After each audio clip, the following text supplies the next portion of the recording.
দেখো গোড়ার বেশ কিছুটা অংশ পুরো নষ্ট হয়ে গেছে, বেশ কিছুটা কি প্রায় 70% অংশ পুরো নষ্ট হয়ে গেছে। গাছের এই সিচুয়েশনে শুধু এইটুকু ট্রিটমেন্ট করলেই হবে না, আরো কিছু ট্রিটমেন্ট করতে হবে, মানে গাছকে তার পর্যাপ্ত পরিমাণে খাবার দিতে হবে। আমার বাগানের অনেক গাছের মধ্যে এই গোলাপ গাছটাও ছিল, কিন্তু গোলাপ গাছটা অবহেলায় পড়েছিল। এই গাছটার দিকে কারোরই নজর যায়নি। প্রায় 2 বছর ধরে পড়ে থাকার কারণে গাছটা প্রায় মরতে বসেছে, আর দুটো মাত্র ডাল রয়েছে, দেখো তাও ফুল ফুটেছে। দেখো গোড়ার বেশ কিছুটা অংশ পুরো নষ্ট হয়ে গেছে, বেশ কিছুটা কি প্রায় 70% অংশ পুরো নষ্ট হয়ে গেছে। এখন আমাকে করতে হবে কি, যে অংশটা নষ্ট হয়ে গেছে সেটাকে কেটে ধীরে ধীরে বাদ দিতে হবে, দিয়ে এই জায়গাতে খুব ভালো করে ফাঙ্গিসাইড লাগিয়ে দিতে হবে, মানে ফাঙ্গিসাইডের একটা প্রলেপ দিয়ে দিতে হবে। আমার কাছে কাটারের এই মুহূর্তে অন্য কিছু নেই, তাই আমাকে এটা দিয়েই কাটতে হচ্ছে। আমি জানি না গাছটা বাঁচবে কি, তাও আমি খুব চেষ্টা করবো গাছটাকে বাঁচানোর। এই ছালটা পুরো কাঁচা আছে, সেই জন্য গাছটা এখনো বেঁচে রয়েছে। যতটা সম্ভব আমি এই নষ্ট হয়ে যাওয়া অংশটা কেটে বাদ দিচ্ছি। দেখো গোড়ার অনেকটা অংশই নষ্ট হয়ে গেছে, জানি না গাছটা বাঁচানো সম্ভব কিনা। যেহেতু শীতকাল, আশা করা যায় গাছটা বেঁচে যেতে পারে। ক্যামেরাটা কাছে আনো, এখানে দেখাও একটু। এই যে যতটা সম্ভব আমি কেটে নিয়েছি, এর থেকে বেশি আর কাটা যাচ্ছে না। তো এরপরে সব থেকে ইম্পর্টেন্ট কাজ হচ্ছে এই যে ফাঙ্গিসাইড, এই যে স্যাপ ফাঙ্গিসাইড, এটা খুব গাঢ় করে একটা ছোট পাত্রে গুলে নিতে হবে।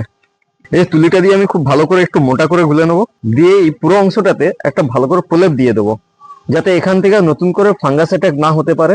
সেই জন্য শুধু এই অংশটাতে নয়, পুরো গোড়াটাতেই আমি দিয়ে দেবো।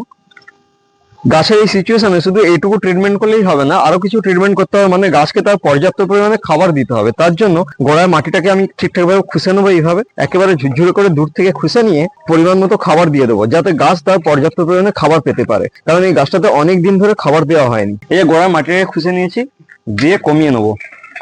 এটাও কিন্তু টবের মাটিতে সার দেওয়ার একটা আলাদা প্রসেস, এই প্রসেসেও তোমরা গাছের গোড়ায় সার দিতে পারো। এই যে ড্রেনেজ সিস্টেমটা তৈরি হয়েছে, এর মধ্যেই অল্প করে ডিএপি দিলাম, আর দেবো এই হাড় সার, যেটা গোলাপ গাছের খুবই প্রিয়, আর সঙ্গে দেবো শিংকুচি, আর দেবো এই নিমখোল। ব্যাস, সার দেওয়া সব কমপ্লিট। এরপরে যে মাটিগুলোকে তুলে আমি কড়াই রেখেছিলাম, সেই মাটিগুলো দিয়েই আবার কড়াইটা ভর্তি করে দেবো এইভাবে। দেখো গাছটাতে সার দেওয়া কমপ্লিট। এরপরে ভালো করে জল দিয়ে মাটিটাকে ভিজে দিতে হবে।